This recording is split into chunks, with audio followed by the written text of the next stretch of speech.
I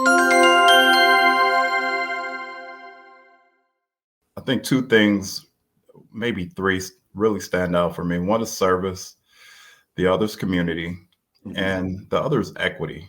mhm, So I've tried to like spend the lion's share of my life and education as a teacher, as a school leader, s- kind of focusing in those areas.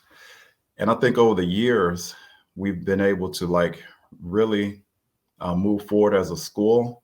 And I could say like one of the biggest things that happened when I got to Brooks was, I was talking to my leadership team and other folks about like how can I like what would be some good ways to connect to the community. And I remember having a conversation with Sharon Alexander, who's also an educator, and she was a former administrator in Valley View. And I just randomly, and this is about like experiences, right? I have randomly met her in line getting some ham for Christmas, I believe, or Thanksgiving, or what it was.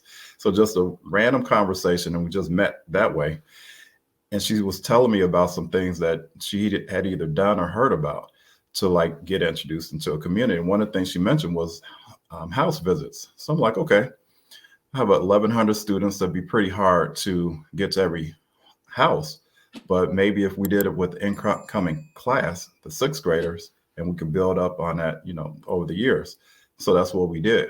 We got buses through the district, got folks to volunteer to go out, and we hit just about every house. Not every kid was home, but for the students and the parents that opened the door to our staff, it was, I think it was kind of like transformational to a certain degree, because it's something that folks typically don't do. They just wait for kids to arrive at the school, and then that's when education starts.